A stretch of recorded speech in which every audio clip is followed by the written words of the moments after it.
Hello, hello, hello. Welcome to Happy Productive episode number 11.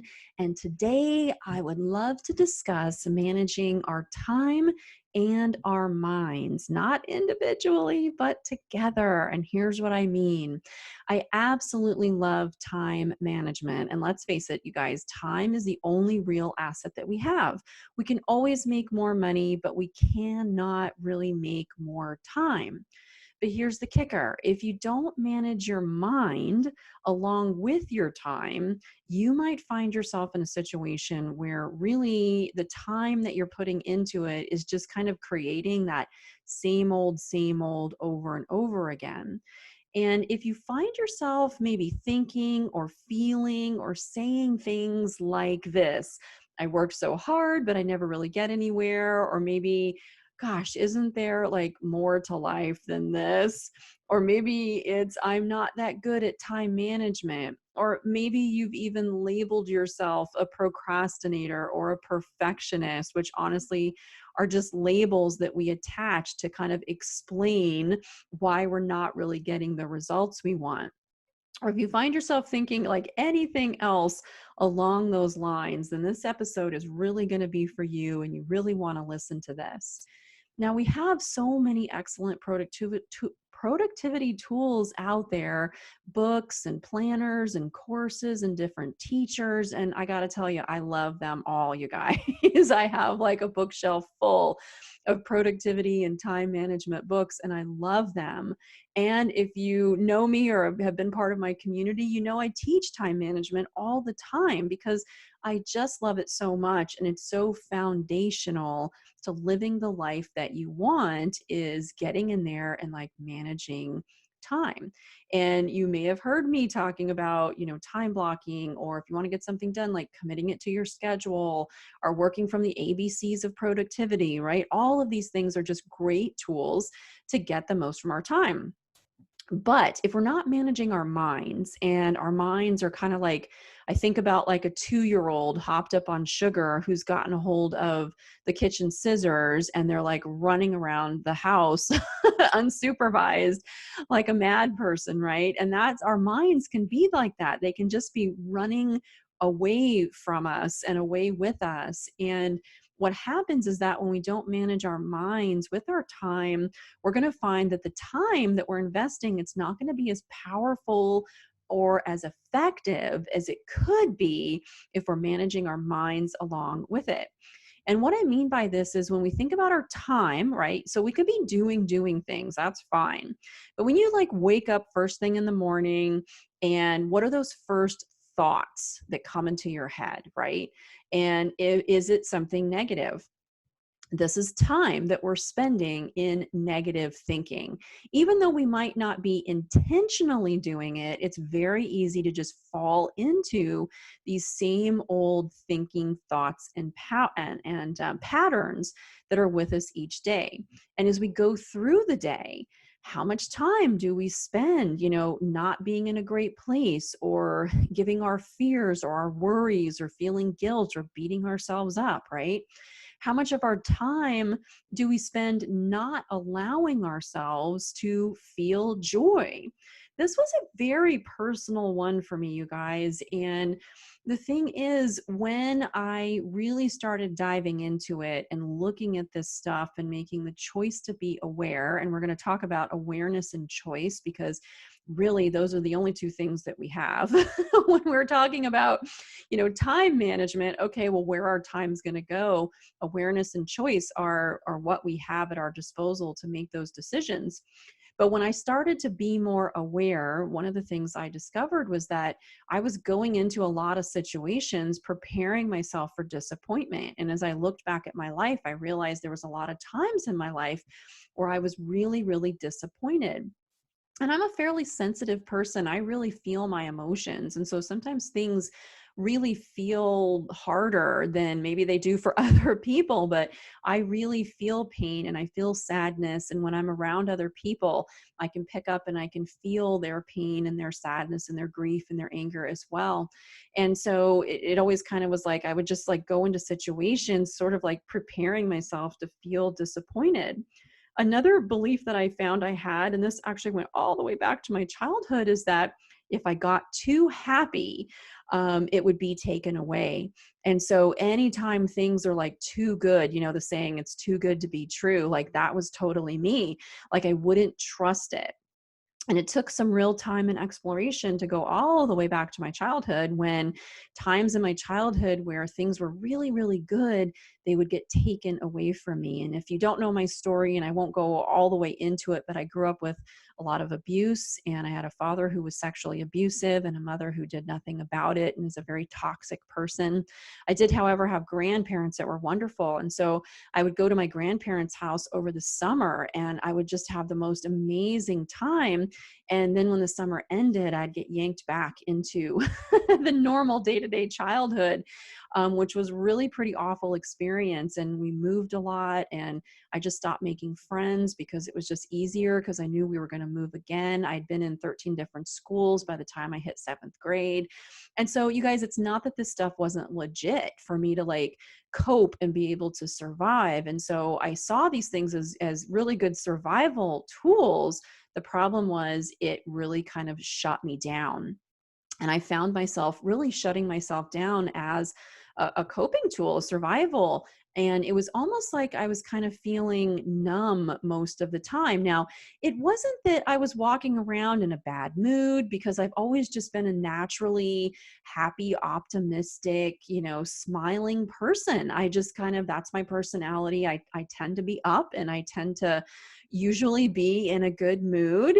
And so that's just kind of my natural personality. So it wasn't like, you would see me and go, oh, wow, she's really suffering. In fact, most people didn't know, or they wouldn't see this at all.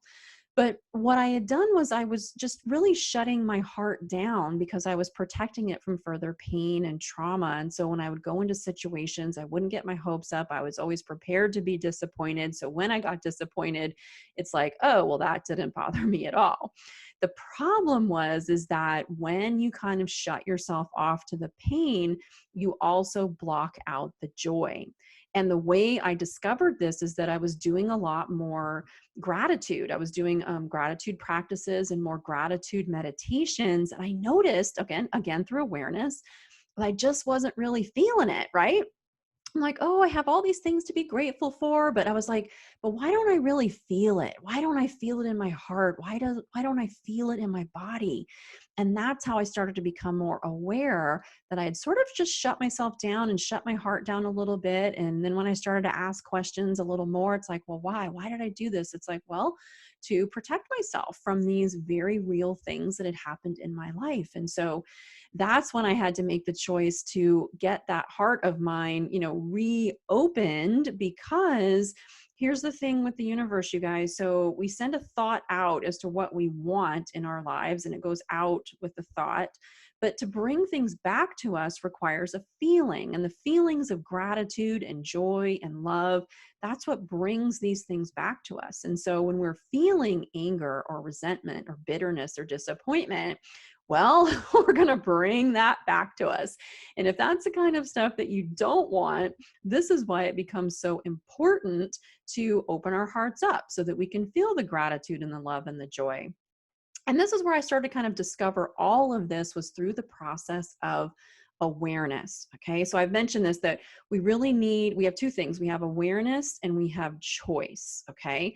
And even as we start to make the decision that we're going to manage our mind and our time together, we still just have those two things, which are awareness and choice. And I'm going to dive into that a little bit deeper. So awareness is simply, the decision that we're going to pay attention. We're going to pay attention to how we're thinking. We're going to pay attention to how we're feeling. We're going to pay attention to those things in our life that we want to change. And then once we notice them, that's really all it is. Once we've noticed it, and hopefully we've done this without guilt or shame or beating ourselves up, right? We've just noticed it. Then we have a choice. And this is where our choice is so, so important, because we can absolutely choose when we have an awareness of things we don't really care for. We can choose to ignore them. We can choose to bury them deep down. We can choose to distract ourselves so that we don't have to deal with it. We can choose to make a whole lot of excuses of why it's not our fault that they're this way. Trust me, I went through years of that, of blaming, right, parents for the things that I didn't get when I was a kid. But there's a point where you gotta you gotta turn that off and stop pointing the finger at everybody else, because it's really just pointing a bunch of fingers back at you. So we can choose to be a victim, right? We can choose to give away our power and feel like things are happening to us and we don't have any control over it. Or on the flip side, we can choose to make a change.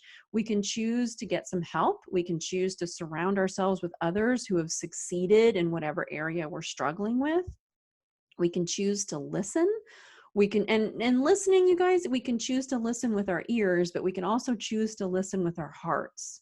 And we can choose to try, right? We can also choose to show up, and we can choose to let ourselves off the hook and accept that we're not going to be perfect at this stuff at first. We can also make the choice to commit, and we can choose not to stop until we get that desired result. And then once we've made the choice, and hopefully it's an empowering one, but that's the beauty about choice. It can be whatever we want it to be. But once we've now made a choice, it comes right back around to our time. Because now that we're aware of something that we're thinking, feeling, or going on in our lives that we want to change, great. So then we can make the choice to change and do something different. And once we make that choice, it comes right back around to time, right?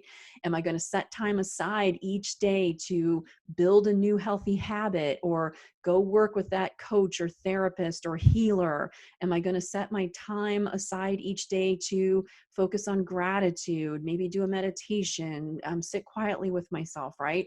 Am I going to take my time each day to move myself forward or not? It's a choice. And when you make that choice to change, to do something new, it will change where your time goes. And that, my friends, is where when we start making change and we start spending our time in different places, that it quite possibly could kind of like flip out our minds. And here's what I mean. We run every day on these unconscious programs. And so when we decide that we're going to change or we're going to do something different with our time, we might experience some resistance from our minds or from our bodies. And I don't know about you, but I have felt this many times where you try to make a change and you dip into your willpower and you're like, go, go, go. And maybe you make it a few days or a week or two, and then you just sort of like slide back down into these old habits and right back to where you started. And that's because willpower, I love willpower, but willpower alone may not get the job done. And this was very, very hard on me throughout my life because, I would dive into willpower, be good for a little while, and then slip back and then beat myself up. And I was just so angry at myself. It's like, what is wrong with me? Why can't I get my act together? And that's when I learned that it really wasn't my fault. It was just this unconscious programming. And when I learned how to change that programming by managing my mind, it changed my entire life. And so this is why I wanted to share this topic with you guys today, because when you try to manage your time without also managing your mind, you might find that you're not really getting those results that you really want, right? You might find that you're really exhausted from tapping into willpower. So willpower is usually strongest in the morning. It's almost like a muscle, and it's strongest in the morning. But as we go through the day and we get tired and we get a little stressed out, the willpower will go down. So if you've ever experienced where you get up in the morning and you're like, I'm going to do all these things today, and then as the day progresses on, you're just like, oh, never mind, forget about it. I don't care anymore, right? That's your willpower. And it just naturally declines as the day goes on. It's just a natural thing. Or you might find that like your energy is super drained because it's almost like you're battling yourself all the time. It's like, this is what I want, in this part of my mind, but my body, the other part of my mind is just like this battlefield all the time, back and forth, back and forth. And it can be really, really exhausting. So again, that's why this is such an important topic. And I wanted to share with you because you've got to pair time management and mind management together, or you could be suffering a whole lot unnecessarily. Because as we've gone through this life, we pick up lies and we pick up limiting beliefs and we pick up fears and we pick up all kinds of stinky thinking, right? And when these things are left unchecked, this is where you get into the rut and you just find yourself being on the rat wheel, and it just feels like you're just repeating the same day every day. And for many people, this is their entire lives. And so this week, what I want to challenge you guys to do is, listen to this and really let it in and look at how it might be applying to your life. And let's just start with some simple awareness this week. And this is the challenge I want to put out there to all of you. Just start to be more aware of where your time is going. Now, yes, you can look at, where your time is going in meetings or errands or projects that you're working on, and that's all great time. But I really want you to pay attention to where is your mind going? Where's your mind going, right? Where's your energy going? How much of that thinking is happening that's taking you down a negative path? How much thinking is taking you or spent on fears or worry or guilt or shame, right? When you look at where your time is going, I also want you to look at where is your mind going and just be aware. How much of your time are you spending each day feeling great, feeling joy, feeling love, feeling gratitude? If it's not enough, well, then let's just be aware of that. And maybe even just kind of take some notes. If you just step outside yourself, almost like you're watching yourself on a movie, and just be aware. It's not about judgment, but just kind of pay attention. When I started paying attention, it was like, wow, I was this happy, positive, optimistic person. But I realized that a lot of my thinking was kind of negative and going to these yucky places where I was sort of always being prepared for disappointment. And I remember one day I woke up and it was a Monday morning, and my first thought was, what crappy thing's going to happen to me today? and because I was being aware, I was like, oh my gosh, ding, ding, ding, like this is terrible thinking. And so because I was aware of it, then I could make a choice to change it. And then from there, I was able to like eliminate that limiting belief and replace it with something much, much better. Okay. But it started with the process of being aware, taking some notes like, hey, I had this thought that popped in. Maybe I want to work on that. And then from awareness, we can start to make a choice and decide what do we want to change. Now, I want to encourage you to keep the bar really low. If you haven't done this or you've done it a lot and you have a lot of things that are popping up, that's okay. Just jot them all down, but then just pick one. Focus on one thing this week and then grab a tool to help you along. You know how I love the tools. So maybe you identify a limiting belief, or you identify some places in your life where you could use a little more gratitude, or maybe you've picked up on a lie, or you've programmed yourself to just always be working hard because that's where your validation comes from. Any of these things, but just grab one that comes up for you as you start to be more aware, and then use a tool to help you move through it. So for example, if you notice that you have a really bad habit and you want to change it into a good, healthy habit, you could use the momentum grid. I gave this away on last week's podcast episode. If you're a member of Goal Achievers or in my inner circle, you have access to the momentum grid, or even if you have a best planner ever, there's one on every My Week page. Okay. And the momentum grid is just about small daily, right? Showing up every day a little bit to change a habit. Let's say that you are working always in a state of overwhelm. Well, do the brain dump exercise. They're included in every best planner ever. Maybe you are become aware that you have a lot of negative emotions like anger or fear or worry, bitterness, anything like that. You could journal that stuff out, right? In the best planner ever, or just a plain notepad.